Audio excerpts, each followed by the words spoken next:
Hello, my dear students. Today we are going to revise chapter number 2, human body. In this chapter, we have to revise about human body, internal organs, respiratory system, working model of respiratory system, deep breathing, and air pollution. So, all of you listen carefully.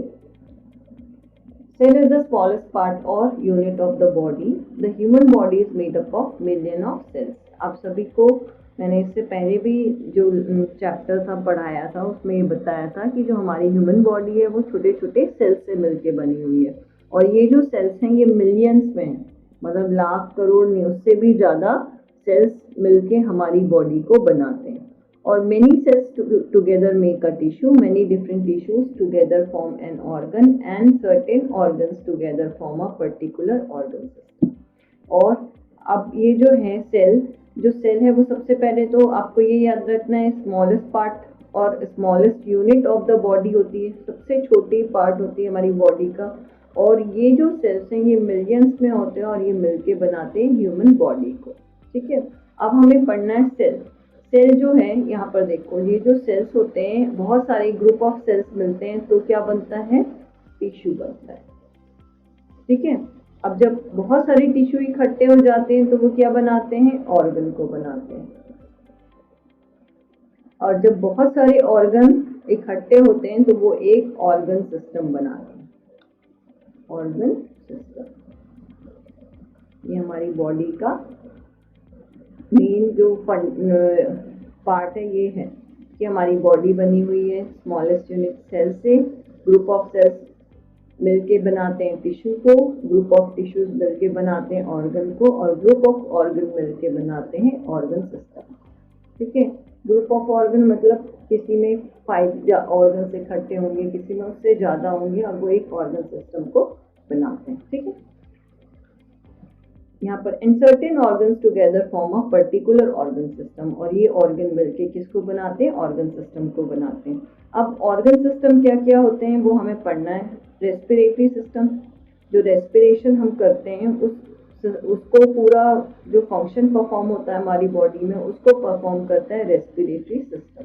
ठीक है, skeletal system, पूरी body में हमारे bones से हमारी body एक frame बना हुआ है हमारी बॉडी में बोन से, उसको हम बोलते हैं स्केलेटल सिस्टम। ठीक है, मस्कुलर सिस्टम, पूरी बॉडी हमारी मसल्स से बनी हुई है और ये मसल्स हेड से लेके टो तक फैले हुए हैं और उस सिस्टम को बोलेंगे मस्कुलर सिस्टम। डाइजेस्टिव सिस्टम, जहाँ फूड का डाइजेशन होता है। सर्कुलेटरी सिस्टम, ब्लड का फ्लो पूरी बॉडी में जो होता है वो सर्कुलेटरी सिस्टम के कारण होता है। एंड एक्सक्रीटरी सिस्टम, जो हमारी बॉडी से वेस्ट रिमूव होता है वो एक्सक्रीटरी सिस्टम में आएगा। Are some of the organ systems of our body, हमारी बॉडी में कौन कौन से ऑर्गन सिस्टम यहाँ पर बताए गए हैं, अभी पूरे नहीं बताए गए, जितने मेन है वो मैं आपको बता रही हूँ। Respiratory system, skeletal system, muscular system, digestive system, circulatory system and excretory systems, ये सारे जो हैं ये ऑर्गन सिस्टम्स हमारी बॉडी में पाए जाते हैं। इससे भी अधिक होते हैं जैसे नर्वस सिस्टम हुआ, रिप्रोडक्टिव सिस्टम, तो ये सारी चीज़ें हमें नहीं पढ़नी है क्योंकि आपकी क्लास 3 के अकॉर्डिंग इतने सिस्टम्स ही यहाँ पर बताए गए जो हमें पढ़ना है। क्लियर हो गया? तो सबसे पहले सेल सबसे स्मॉलेस्ट यूनिट है बॉडी की, ग्रुप ऑफ सेल्स मिलके टिश्यू का फॉर्म करते हैं, ग्रुप ऑफ टिश्यूज मिलके ऑर्गन फॉर्म करते हैं एंड ग्रुप ऑफ ऑर्गन्स मिलके एक पर्टिकुलर ऑर्गन सिस्टम फॉर्म करते हैं। और हमें ऑर्गन सिस्टम में कितने पढ़ने हैं, 7 ऑर्गन सिस्टम हमें पढ़ने, 6। ठीक है, चलिए अब आगे, एक ये रिवीजन है इसलिए थोड़ा क्विक हो रहा है, पर इससे पहले जो आप मेरा वीडियो देखेंगे चैप्टर 2 का उसमें डिटेल में ये मैंने पूरा पढ़ाया हुआ है। ठीक है, चलिए, human body is made up of many organs that do different kind of work. जो हमारी ह्यूमन बॉडी है उसमें डिफरेंट टाइप के ऑर्गन्स हैं। ठीक है, और वो डिफरेंट ऑर्गन्स का हर ऑर्गन्स का डिफरेंट फंक्शन है। These are known as their function, और जो ये ऑर्गन काम करते हैं उसको हमारे इनका फंक्शन कहते हैं। Based on their location organs can B of 2 type. हमारी बॉडी में ऑर्गन्स का लोकेशन के बेसिस पे उसको 2 टाइप्स में डिवाइड किया गया है। One is external organ and second one is internal organ. देखो नाम से ही आपको समझ में आएगा, एक्सटर्नल, एक्सटर्नल मतलब बाहर, और इंटरनल, इंटरनल मतलब अंदर। ठीक है, तो जो ऑर्गन बाहर से दिखाई देते हैं वो क्या होंगे, एक्सटर्नल ऑर्गन होंगे, और जो ऑर्गन हमारी बॉडी के अंदर होते हैं जो हमें दिखाई नहीं देते हैं वो इंटरनल ऑर्गन कहलाएंगे।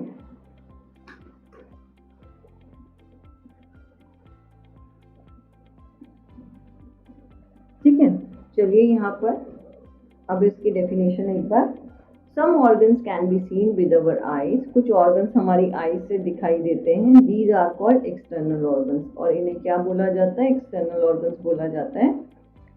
अवर सेंस ऑर्गन सच एज, हमारे जो सेंस ऑर्गन्स होते हैं, how many sense organs are there in our body, yes 5 sense organs are there in our body. Eyes, nose, ears and skin are example of external organ. तो अगर आपने देखा है हमारे जो सेंस ऑर्गन है ये सब हमें दिखाई देते हैं, आईज है, नोज है, ईयर्स है, स्किन है, ये सब एक्सटर्नल ऑर्गन के एग्जाम्पल्स हैं। ठीक है, the organ which can not be seen, यहाँ पर डेफिनेशन दोनों की बहुत इजी है। The organ which can be seen with our eyes is external organ, or the organs which cannot be seen with our eyes as they are located inside our body, क्योंकि वो हमारी body के अंदर located हैं, they are called internal organs, उन्हें क्या बोला जाएगा, internal organs बोला जाएगा।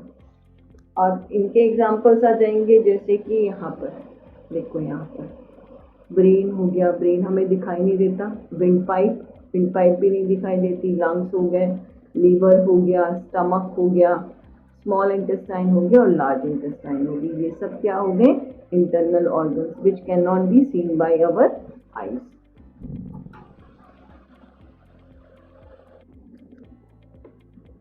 Now internal organs. Let us learn about the location and function of some important internal organs. अब हमें क्या करना है, internal organs के location और functions के बारे में पढ़ना है। सबसे पहले look at this picture. This is a picture of brain. Brain की picture है, तो अब इसके बारे में हमें पढ़ना है। Brain, it is located inside the head and is protected by the skull. जो brain है वो लोकेटेड है हेड के अंदर। कहाँ रहता है ये, सिर के अंदर रहता है, हेड के अंदर, इनसाइड द हेड। ठीक है, और प्रोटेक्ट करता है इसको कौन, स्कल, जो ऊपर आपकी हार्ड सरफेस होती है ना हेड की, उसको स्कल बोला जाता है। ये जो है ये स्कल,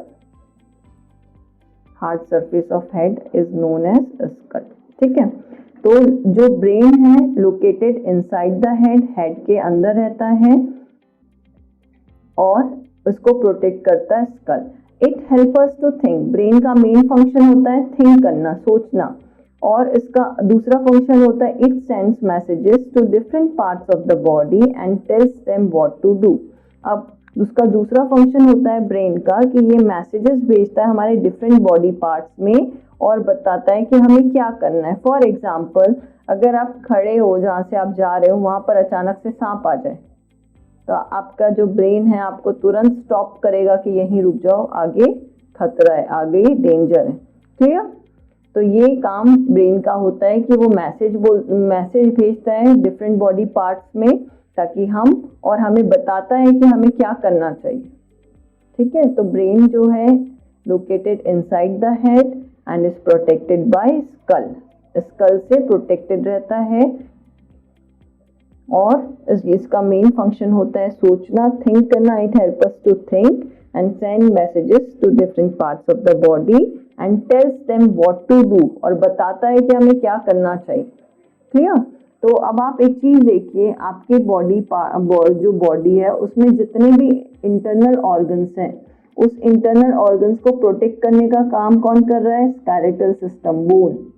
तो यहाँ पर बोन इसलिए क्योंकि जो इंटरनल ऑर्गन्स होते हैं वो काफी सॉफ्ट होते हैं, डेलिकेट होते हैं, है ना, डेलिकेट मतलब नाजुक होते हैं, उनको चोट ना पहुंचे, इसलिए जो बाहर की जो सरफेस होती है बोन वाली वो हार्ड होती है और उनको प्रोटेक्शन का काम करती है, प्रोटेक्ट करने का काम करती है। ठीक है, now second, internal organ is heart. ये रहा heart. Heart it lies on the left side of the chest cavity. हमारी जो चेस्ट कैविटी है ऊपर के साइड, वहां पर लेफ्ट साइड में ये होता है। इसकी लोकेशन कहाँ होती है? Lies left side on off the chest cavity. और इसका मेन फंक्शन होता है, ये डिफरेंट बॉडी पार्ट्स में क्या करता है? ब्लड को पंप करता है, ब्लड की सप्लाई करता है। It pumps blood to various organs of the body. हमारी बॉडी में डिफरेंट बॉडी ऑर्गन्स में ये ब्लड पहुंचाने का काम करता है। Blood is carried through blood vessels, पर ये नहीं पहुंचाती कौन है? ये जो पतली पतली आपको पाइप जैसे स्ट्रक्चर दिख रही है ना, इन्हें बोला जाता है ब्लड वेसल। और ये जो ब्लड वेसल्स होती है, ये ब्लड को पहुंचाने का काम करती है एक जगह से दूसरी जगह हमारे डिफरेंट ऑर्गन्स में। ठीक है, चलिए next internal organ is stomach and intestine. यहाँ पर देखो हमारा जो इंटरनल ऑर्गन क्या क्या है? स्टमक है यहाँ पर, और ये है इंटेस्टाइन, दोनों इंटेस्टाइन, स्मॉल इंटेस्टाइन और large intestine. Stomach and intestine, we eat food through our mouth. हम खाना कहाँ से खाते हैं? अपने माउथ के थ्रू खाते हैं। और it passes through the food pipe, और ये खाना कहाँ जाता है? फूड पाइप में जाता है। Then reaches to the stomach, और फूड पाइप से ये कहाँ जाता है? स्टमक में जाता है, लीवर में नहीं जाता, स्टमक में जाता है। फूड पाइप से ये फूड जो है वो कहाँ पहुंचता है? स्टमक में। From the stomach it further enters the small intestine, और स्टमक के बाद वो कहाँ एंटर करता है? स्मॉल इंटेस्टाइन में एंटर करता है। ये जो है ये स्मॉल इंटेस्टाइन है, और ये जो रेड कलर की, डार्क रेड कलर की दिख रही है, this is large intestine.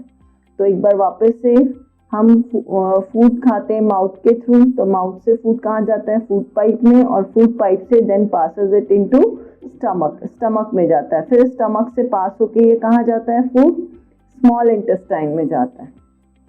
And then the large intestine, और स्मॉल इंटेस्टाइन के बाद ये जाती है लार्ज इंटेस्टाइन में, फूड जाता है। ठीक है, the stomach and the intestines are located inside our abdomen and form a part of our digestive system. जो स्टमक है और इंटेस्टाइन है, ये कहाँ लोकेटेड होते हैं? हमारे एब्डोमेन के अंदर, इनसाइड अवर एब्डोमेन के अंदर। ठीक है, and form a part of our digestive system, और डाइजेस्टिव सिस्टम का पार्ट बनाते हैं।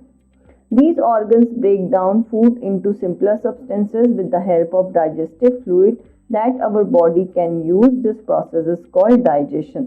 अब देखो यहाँ पर फूड, अब आप सोचेंगे फूड यहाँ से यहाँ चले गया, यहाँ से स्टमक चले गया, स्टमक से स्मॉल इंटेस्टाइन चले गया, स्मॉल इंटेस्टाइन से लार्ज इंटेस्टाइन चले गया, पर इसमें क्या फूड वैसे ही जाता है? नो। डाइजेशन कब हुआ? तो अब यहाँ पर है दीज ऑर्गन्स। देखो सबसे पहले जब हम फूड खाते हैं माउथ के थ्रू, तो सबसे पहले जो आपके टीथ हैं और आपकी जो टंग है, वो उस फूड को सिंपलर सब्सटेंसेस में तोड़ने का काम करती है। मतलब आप चबाते हैं, खाना च्यू करते हैं, और वो जो फूड है वो छोटे छोटे पार्टिकल्स में टूट जाते हैं। ठीक है, और टूटने के बाद वो धीरे से कहाँ जाते हैं? फूड पाइप के थ्रू स्टमक में जाते हैं। These organs break down food into simpler substances. अब उसके बाद स्टमक में जो फूड गया, जितना आप यहाँ पर च्यू कर पाए उतना च्यू हो गया, और बाकी सब ये कहाँ चले गए? स्टमक में। अब स्टमक में भी क्या होते हैं? डाइजेस्टिव फ्लूइड होते हैं। डाइजेस्टिव फ्लूइड का मतलब लिक्विड होता है जो कि हेल्प करता है, जिसमें एंजाइम्स होते हैं, और वो उस फूड को ब्रेक डाउन करने का काम करता है। These organs break down food into simpler substances with the help of digestive fluid that our body can use. This process is called digestion, और इसी प्रोसेस को डाइजेशन कहते हैं। ये जो फूड है सिंपलर सब्सटेंसेस में ब्रेक डाउन होता है with the help of digestive fluid that our body can use. This process is called digestion. इसी प्रोसेस को डाइजेशन बोला जाता है। क्लियर? चलिए अब next internal organ is kidney. जो किडनीज होती हैं, सबसे पहले किडनीज का शेप देख के आपको कोई ध्यान आ रहा है ये कैसे दिख रहा है? यस, किडनी बीन, मतलब राजमा की तरह ये किडनी होती है, दिखती है। ठीक है, इनकी शेप राजमा की तरह होती है। There are 2 bean shaped kidneys inside our abdomen. हमारे एब्डोमेन के अंदर 2 किडनीज होती हैं, 2 बीन शेप्ड किडनीज होती है, 1 and 2। They filter the blood and remove waste from it, और किडनी का मेन फंक्शन होता है ये ब्लड को फिल्टर करती है और ब्लड जो वेस्ट प्रोडक्ट है उसको बाहर निकालती है। These waste are then remove from the body in the form of urine, और जो वेस्ट प्रोडक्ट होता है फिर हमारी बॉडी से रिमूव होता है। जब किडनी फिल्टर कर लेती है ब्लड को और वेस्ट को जब रिमूव करती है तो वो हमारी बॉडी से यूरिन के फॉर्म में बाहर निकल जाता है। The kidney helps to remove urine, ये मेन पॉइंट है, the kidney helps to remove urine. Clear? चलिए अब यहाँ पर लीवर के बारे में हमें पढ़ना है। तो लीवर जो है, liver is the largest gland in the body. ये जो लीवर है सबसे लार्जेस्ट ग्लैंड कहलाती है हमारी बॉडी में, ये याद रखना है। Largest gland in the body कौन सी है? Liver. It is located in the upper part of the abdomen, और ये एब्डोमेन के अपर पार्ट में, स्टमक के ऊपर ये होती है, लोकेटेड होती है towards the right side of the body, और राइट साइड में होता है liver. It has many roles, liver के बहुत सारे फंक्शंस होते हैं, but the 3 important ones are as follow, पर जो 3 मेन इंपॉर्टेंट फंक्शंस हैं वो आपको यहाँ बताए जा रहे हैं। सबसे पहले it produces an important digestive fluid, digestive juice called bile juice that helps in digestion. Liver का सबसे मेन इंपॉर्टेंट फंक्शन होता है कि ये क्या करते हैं, डाइजेस्टिव जूस, बाइल जूस को प्रोड्यूस करते हैं और वो हेल्प करता है डाइजेशन में। ठीक है। Second, it cleans our blood, liver का सेकेंड फंक्शन होता है कि हमारे ब्लड को क्लीन करता है। Now third is it stores energy in the form of glycogen, और लीवर का थर्ड मेन इंपॉर्टेंट फंक्शन होता है कि ये एनर्जी को स्टोर करके रखता है इन द फॉर्म ऑफ ग्लाइकोजन के फॉर्म में, ये एनर्जी को स्टोर करके रखता है। क्लियर हो गया? चलिए नेक्स्ट इज बोन्स। बोन्स के बारे में पढ़ना है। Bones give shape to our body, ये जो बोन्स होते हैं ये हमारी बॉडी को शेप प्रोवाइड करते हैं। बोन्स का main function, it gives shape to our body. There are 206 bones in our body that form the skeleton, हमारी बॉडी में कितने बोन्स होते हैं टोटल, कितने होते हैं? 206 बोन्स होती हैं जो कि मिलके स्केलेटन बनाती हैं। Bones protect soft organs, for example the skull protects the brain and the ribcage protects the heart। अब यहाँ पर देखो, अभी मैंने ब्रेन जब पढ़ाया था तब आपको बताया था बोन्स का मेन फंक्शन होता है कि ये हमारे सॉफ्ट ऑर्गन्स को, हमारे इंटरनल ऑर्गन्स को प्रोटेक्ट करती हैं। जैसे कि स्कल, ये जो हार्ड सरफेस होता है जिसे हम खोपड़ी भी बोलते हैं, ये जो स्कल होता है ये क्या प्रोटेक्ट करता है? ब्रेन को, है ना। अब यहाँ पर है रिबकेज प्रोटेक्ट्स द हार्ट। अब यहाँ पर देखो, ये देखो यहाँ पर 12 पेयर्स ऑफ रिबकेज होती हैं, ये 1 2 3 4। इन रिबकेज के अंदर हमारे इंटरनल ऑर्गन्स लोकेटेड होते हैं, और ये रिबकेज मेन फंक्शन इनका यही होता है, ये हार्ट और अदर इंटरनल ऑर्गन्स को प्रोटेक्ट करती हैं। अगर आपको चोट लगेगी तो सबसे पहले चोट कहाँ लगेगी? ये बोन पे, पर बोन को तो नहीं पता चलेगा उतना, बहुत ज्यादा। जब भी आप बाहर निकलते तो आपको बोला जाता है ना हेलमेट पहनो अगर स्कूटर से जा रहे हो, तो इसीलिए बोला जाता है क्योंकि जो हार्ड सरफेस रहती है वो अंदर डेलिकेट चीज को संभालती है, मतलब प्रोटेक्ट करने का काम करती है। तो सेम ये जो बोन्स होते हैं ये स्केलेटन सिस्टम होता है। ये स्केलेटन सिस्टम हमारी बॉडी को एक तो शेप प्रोवाइड करता है और हमारे इंटरनल ऑर्गन्स को प्रोटेक्ट करने का काम भी करता है। क्लियर? चलिए अब हमें फैक्ट फाइल पढ़ना है। At birth, an infant's body is made up of around 300 bones। जब एकदम छोटा सा, जब बेबी बॉर्न करता है या छोटा सा बच्चा पैदा होता है तो उसके अंदर कितनी बोन्स होती हैं? 300 बोन्स होती हैं। और अभी आपकी बॉडी में कितनी बोन्स होंगे? 206 बोन्स पाई जाएंगे। Some bones fuse together as we grow up। जैसे जैसे हम बड़े होते हैं कुछ बोन्स क्या होती है, एक दूसरे के साथ जुड़ जाती है, मिल जाती हैं। Because of this an adult has 206 bones। इसी वजह से जो जब हम एडल्ट हो जाते हैं, बड़े हो जाते हैं, तो हमारे पास कितनी बोन्स बचती है? 206 बोन्स रहती है हमारी बॉडी में।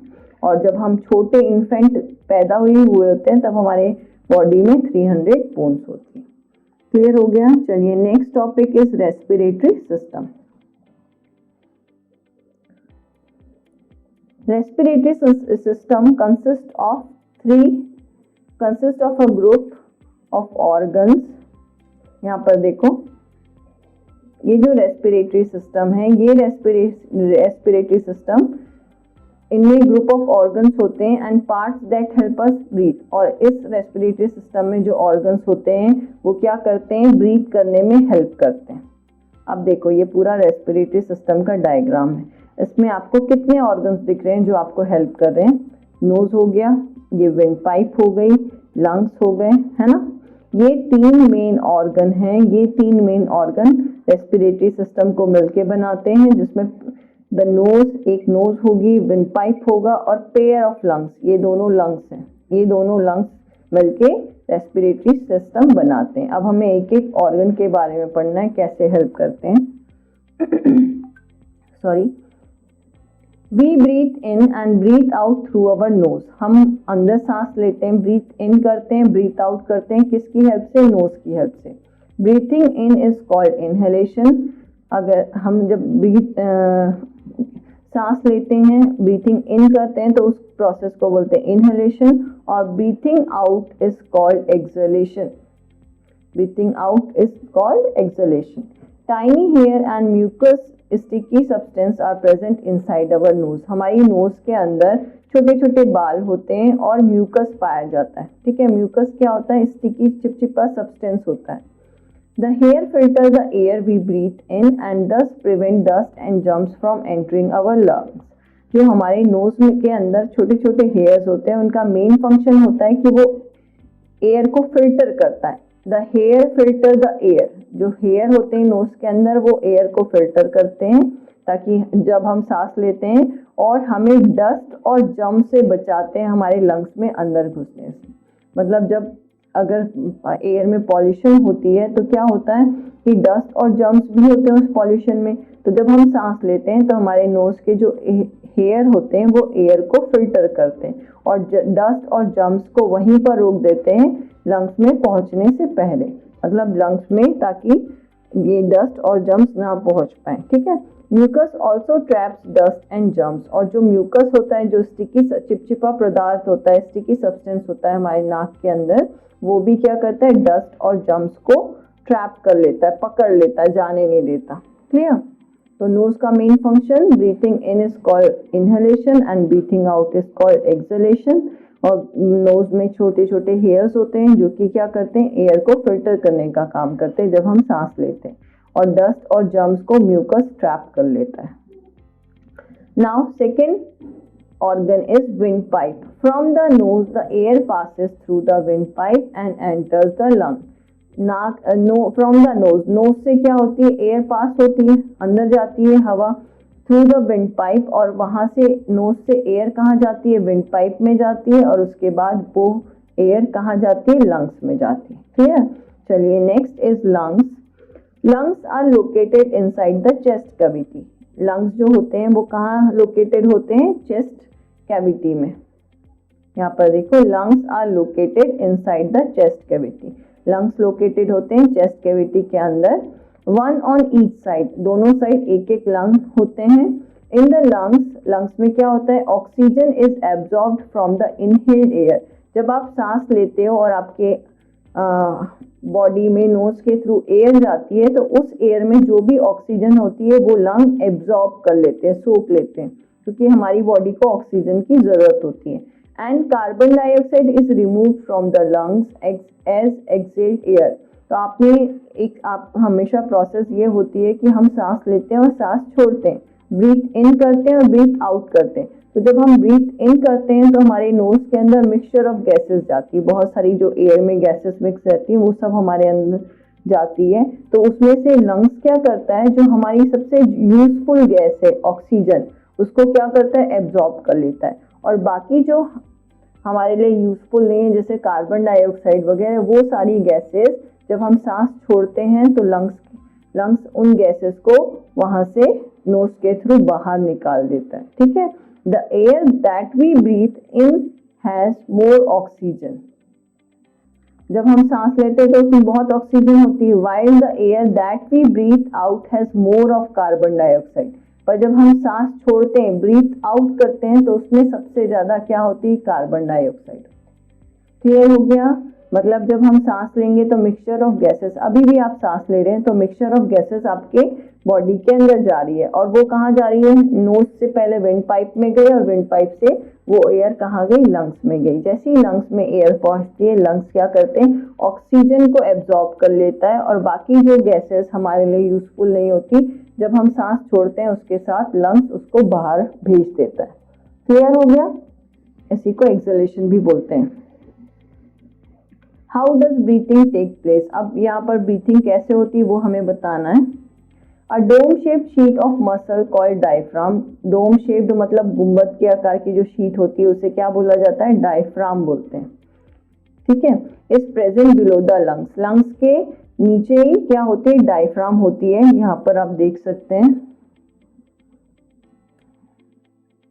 ये देखो, ये डोम शेप जो आकार का है इसे क्या बोला जाता है, डायफ्राम बोलते हैं। ये बिल्कुल लंग्स के नीचे ही होती है। ठीक है, चलिए स्टेप 1 है, व्हेन द डायफ्राम कॉन्ट्रैक्ट, जब डायफ्राम कॉन्ट्रैक्ट होता है, सिकुड़ता है, एंड मूव्स डाउनवर्ड, नीचे की तरफ जाता है, the size of the chest cavity increases, तो जो हमारी चेस्ट कैविटी है उसका साइज बढ़ जाता है। Thus the air from outside rushes into the lungs through the nose, nose के थ्रू हमारी बॉडी में एयर क्या होती है, अंदर आ जाती है लंग्स में। दिस प्रोसेस कॉल्ड इनहेलेशन, और इसी प्रोसेस को क्या बोला जाता है, इनहेलेशन बोलते हैं। Then oxygen in air passes from lungs into the blood, और फिर ये जो ऑक्सीजन है वो हमारे जो लंग्स एब्जॉर्ब करता है वो कहाँ जाता है, ब्लड में जाता है, and is further carried to all parts of the body, और ब्लड उन ऑक्सीजन को डिफरेंट बॉडी पार्ट्स तक भेजने का काम करते हैं। क्लियर हो गया? और ये कौन कैरी करता है, ब्लड कैरी करता है ऑक्सीजन को। देन ऑक्सीजन इन एयर, जो एयर में ऑक्सीजन होती है, पासेस फ्रॉम लंग्स, लंग्स से पास होते हुए कहाँ जाती है, ब्लड में, और ब्लड इसको कहाँ लेके जाता है, हमारे डिफरेंट बॉडी पार्ट्स तक उस ऑक्सीजन को पहुंचाने का काम करता है। क्लियर हो गया? चलिए अब है स्टेप 2। स्टेप 2 में क्या होता है, step 2, carbon dioxide from different body parts is passed into the blood, जो कार्बन डाइऑक्साइड होता है वो डिफरेंट बॉडी पार्ट से ब्लड के पास आती है, और ब्लड उसे कहाँ लेके आता है, and get carried to lungs through the heart, और वो कहाँ लेके जाता है, लंग्स के थ्रू, लंग्स के पास लेके जाता है। Then the diaphragm relaxes and pushes upward, अब डायफ्राम जब रिलैक्स करता है तो वो ऊपर की तरफ पुश होता है, उस समय क्या होता है, जो साइज ऑफ चेस्ट कैविटी है वो डिक्रीज हो जाती है, तो एयर जिसमें बहुत सारा कार्बन डाइऑक्साइड होता है वो हमारे लंग्स के थ्रू होते हुए हमारी नोज से बाहर निकल जाता है, and this process is called exhalation, और इस प्रोसेस को क्या बोला जाता है, एक्सहेलेशन बोला जाता है। ठीक है, क्लियर हुआ? चलिए, working model of the respiratory system, ये एक एक्टिविटी है जो बाद में हम आपको कराएंगे। मतलब एक्टिविटी क्या है, ये वही एक्टिविटी है जो कि अभी मैंने आपको डायफ्राम का इनहेलेशन और एक्सहेलेशन बताया। अब यहाँ पर क्वेश्चंस करते हैं, page number 28।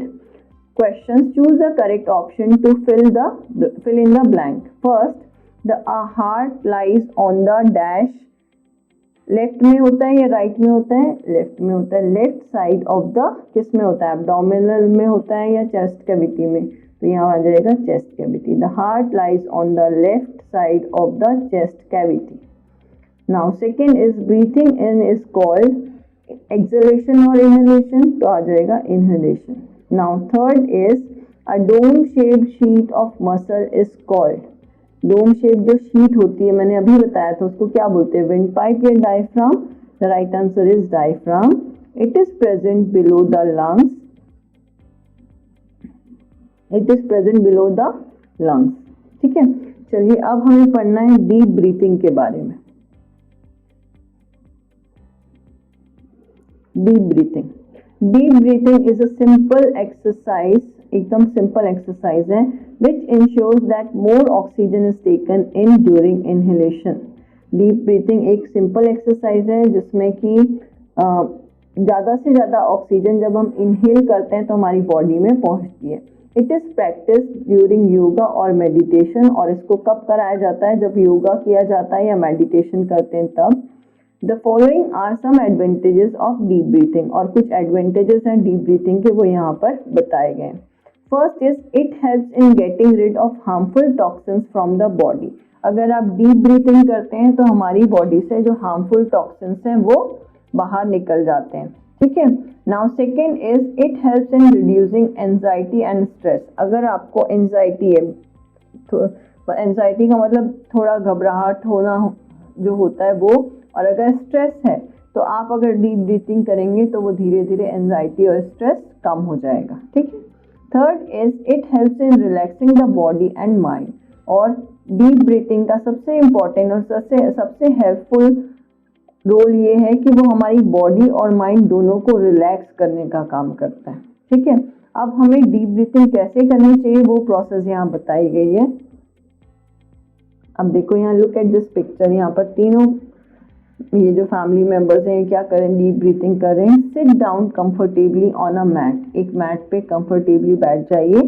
Slowly take a breath in, धीरे धीरे सांस लीजिए। थ्रू योर नोज, अपनी नोज के through. Let the air completely fill your lungs, और आप एयर को कंप्लीटली अपने लंग्स में भर लीजिए। At the same time let your belly expand by a few inches, और अब अपनी बेली को, बेली मतलब पेट को बोला जाता है, उसको फ्यू इंचेस थोड़ा एक्सपेंड करना है, फैलाना है। This allows the lung to expand completely. जब आप सांस लेते हैं ऐसे करेंगे तो फिर वो अपने आप एक्सपेंड होगी आपकी बेली, और इस वजह से क्या होता है, this allow the lungs to expand completely. Lungs क्या करता है, उसको धीरे धीरे एक्सपेंड करने में हेल्प करता है। Next, try to breathe out fully, और अब फुल्ली आप है ना सांस छोड़िए, ब्रीथ आउट करिए। During exhalation the expanded belly will collapse and go in, और जब आप एक्सलेशन करेंगे, सांस बाहर निकालेंगे, तो आपकी जो एक्सपेंडेड बेली है जो मतलब फैल जाती है सांस लेते समय, वो सिकुड़ जाएगी और अंदर चली जाएगी। In this process your lungs contract fully and all the air is exhaled, और इस प्रोसेस में क्या होगा, आपका जो लंग्स है वो फुली कॉन्ट्रैक्ट होगा, और सारी जो एयर है जो आपकी यूजफुल नहीं है वो क्या हो जाएगी, आपकी बॉडी से बाहर निकल जाएगी, एक्सहेल हो जाएगी। Now next topic is air pollution. Next topic is air pollution. Pollution is the addition of harmful substances into our environments, making it dirty and unsafe for plants, animals and human beings. Pollution क्या है?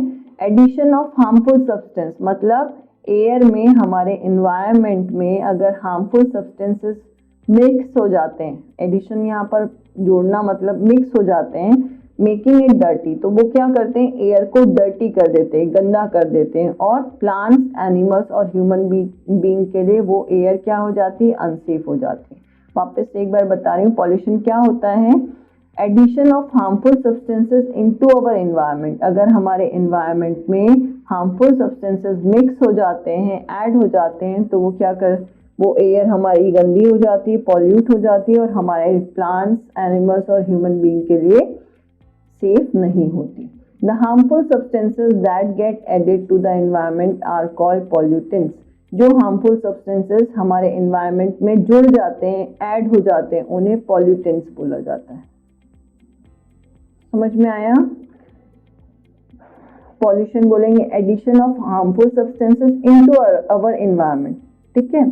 Harmful substances हमारे environment में mix हो जाते हैं या add हो जाते हैं, तो उन्हें हम पॉल्यूशन बोलते हैं, और वो हमारी एयर को गंदी कर देते हैं, जिससे जो हमारे प्लांट्स, एनिमल्स और ह्यूमन बीइंग्स के लिए सेफ नहीं होती। और यहाँ पर पॉल्यूटेंट्स किसको बोला जाता है, उन हार्मफुल सब्सटेंसेस को बोला जाता है जो कि एनवायरनमेंट में ऐड होते हैं, ठीक है, क्लियर। चलिए next is when these harmful and undesirable substances are added to the air as a result of different human activities, it is called air pollution. जब ये harmful और undesirable substances, undesirable का मतलब जिसे हम नहीं पसंद करते या जो हमारे लिए harmful है, ठीक है। अगर harmful और undesirable substance हमारे air में ऐड हो जाते हैं तो different human activities की वजह से, तो वो क्या कहलाता है, एयर पॉल्यूशन कहलाता है। अब यहाँ पर बोला गया different human activities. Different human activities का मतलब जैसे हम कुछ जलाते हैं, घास जला लिया, प्लास्टिक जला ली, तो जो गैस निकलती है वो गैस क्या है, हार्मफुल सब्सटेंसेस है, हार्मफुल गैसेस है। वो गैस क्या होता है, एयर के साथ मिक्स हो जाती है और उस एयर को वो पॉल्यूट कर देती है, गंदा कर देती है, और उसे ही हम एयर पॉल्यूशन कहते हैं। क्लियर हुआ? अब causes of air pollution, air pollution के क्या क्या कारण हैं? The following are some of the causes of air pollution. कुछ जो एयर पॉल्यूशन के कॉजेज है वो यहाँ बताए गए हैं। सबसे पहला है smoke as well as harmful gases. जब धुआं होता है उससे क्या होता है, हार्मफुल गैसेस, उनमें हार्मफुल गैसेस में क्या होते हैं, पार्टिकल्स ऑफ डस्ट होती है और हैवी मेटल्स होते हैं। जो इंडस्ट्रीज और फैक्ट्रीज में जो फैक्ट्रीज और इंडस्ट्रीज से जो धुआं निकलता है उसमें खूब सारी हार्मफुल गैसेस होती हैं, ये देखो यहाँ पर। और इन हार्मफुल गैसेस में बहुत सारे डस्ट पार्टिकल्स होते हैं और हैवी मेटल्स होते हैं। ये एयर के साथ मिक्स होकर उस पूरी एयर को क्या कर देते हैं, पॉल्यूट कर देते हैं। ठीक है। Second is harmful gases and chemicals release from vehicles. जो हार्मफुल गैसेस और केमिकल्स हैं वो कहाँ से भी निकलती हैं। आपने देखा होगा कुछ ऐसी गाड़ियां होती हैं, कुछ ऐसे व्हीकल्स होते हैं जिनमें से धुआं निकलता है। उस धुएं में हार्मफुल गैसेस होती हैं और कुछ केमिकल्स भी होते हैं जो कि एयर के साथ मिक्स होके एयर को पॉल्यूट करते हैं। Now third is smoke released due to burning of solid waste such as garbage, rubber, tires, crackers and wood. जो स्मोक है जो किसी सॉलिड वेस्ट को, जैसे कि गार्बेज, कचरे को जलाने से, या रबर के टायर्स को जलाने से, क्रैकर्स मतलब जो पटाखे हैं उनको जलाने से, या लकड़ियों को जलाने से जो धुआं निकलता है उसमें भी बहुत सारी हार्मफुल गैसेस होती हैं और वो भी एयर के साथ मिक्स होके एयर को पॉल्यूट करती हैं। तो ये कॉजेज हैं एयर पॉल्यूशन के। ठीक है। अब हमें पढ़ना है harmful effects of air pollution. Air pollution के हार्मफुल इफेक्ट्स क्या क्या है वो पढ़ना है। Air pollution has several harmful effects on living as well as non living things. Air pollution living organisms के लिए भी हार्मफुल है और नॉन लिविंग थिंग्स के लिए भी हार्मफुल है। अब कैसे, वो मैं आपको बता रही हूँ। सबसे पहले it can lead to respiratory diseases such as asthma and lung cancer. अब आप एक चीज समझ लीजिए, अगर आप बहुत ज़्यादा इंडस्ट्रियल एरिया के पास रह रहे हैं और वहाँ से बहुत ज़्यादा धुआं आता है, डेली आ रहा है धुआं निकल के, तो वो एयर के साथ मिक्स होके एयर को पॉल्यूट कर रहा है। और अगर आप ऐसी एयर में सांस लेते हैं, ऐसी एयर को इनहेल करते हैं, तो बहुत सारी रेस्पिरेटरी डिसीजेस भी हो जाती हैं। अगर एयर पॉल्यूशन है उस जगह में तो बहुत सारी आपको रेस्पिरेटरी डिसीजेस भी हो सकती है, जैसे कि अस्थमा और लंग कैंसर। ठीक है। Second is it can cause breathing problems. अगर बहुत सारी एयर पॉल्यूशन है, वहाँ पर बहुत एयर पॉल्यूशन है, तो वहाँ ब्रीथिंग प्रॉब्लम आपको ज़रूर होगा, कफ होगा, खांसी होगी, डिजीनेस रहेगी मतलब थकान रहेगी दिन भर, वाटरिंग ऑफ आईज, आंखों से पानी निकलेगा, और irritation in throat and nose, और आंखों में और नोज में और थ्रोट में, गले में आपको हमेशा इरिटेशन रहेगा। ठीक है। Now next is it can harm plants, crop and even monuments and buildings. जो एयर पॉल्यूशन है वो एयर पॉल्यूशन के कारण प्लांट्स को भी नुकसान पहुंचता है, क्रॉप्स को भी नुकसान पहुंचता है, फसलों को, और जो मॉन्यूमेंट्स और बिल्डिंग्स हैं, जो हिस्टोरिकल मॉन्यूमेंट्स हैं, जो बिल्डिंग्स हैं, उनको भी उन गैसेस से हार्म पहुंचता है। ठीक है। Now next is excessive air pollution can cause changes in the climatic conditions throughout the world. अगर बहुत ज़्यादा एयर पोल्यूशन हो जाएगा तो पूरे वर्ल्ड में जो क्लाइमेटिक कंडीशंस हैं वो चेंज हो जाएंगी। ठीक है। यहाँ फैक्ट फाइल पढ़ना है। The Taj Mahal in Agra Uttar Pradesh was made using white marble. आप लोगों ने सुना होगा कि हमारा जो ताजमहल है वो वर्ल्ड का 7th वंडर है ना। तो जो ताजमहल है आगरा में उत्तर प्रदेश में, वो पूरे वाइट मार्बल से बना हुआ है, संगमरमर से बना हुआ है, सफेद संगमरमर से बना हुआ है। But it has slowly turn pale yellow. पर धीरे धीरे वहाँ बहुत ज़्यादा फैक्ट्रीज हैं, शू फैक्ट्रीज थी वहाँ पर, बहुत ज़्यादा लेदर की फैक्ट्रीज थे, तो जिसके कारण क्या हुआ, उसकी जो हार्मफुल एयर थी उनके कारण, उनमें जो गैसेस थी उनके कारण जो ताजमहल पहले वाइट मार्बल का था वो धीरे धीरे पेल येलो कलर का हो गया, सफेद से वो व्हाइट मार्बल पीले कलर का हो गया, हल्का पीला। Air pollution is one of the major causes for this. और इसका मेन कारण है कि वाइट मार्बल चेंज होके पीले कलर में कन्वर्ट हो गया क्योंकि वहां पर बहुत ज़्यादा एयर पॉल्यूशन था और बहुत ज़्यादा शू फैक्ट्रीज थी, इसलिए अब धीरे धीरे वो फैक्ट्रीज को बंद किया जा रहा है। नाउ रिड्यूसिंग एयर पोल्यूशन, हम एयर पोल्यूशन अभी सब जगह देखो फैक्ट्रीज हैं, सब जगह पे गार्बेज जलाया जाता है, पर उन एयर पोल्यूशन को हम कम कैसे कर सकते हैं?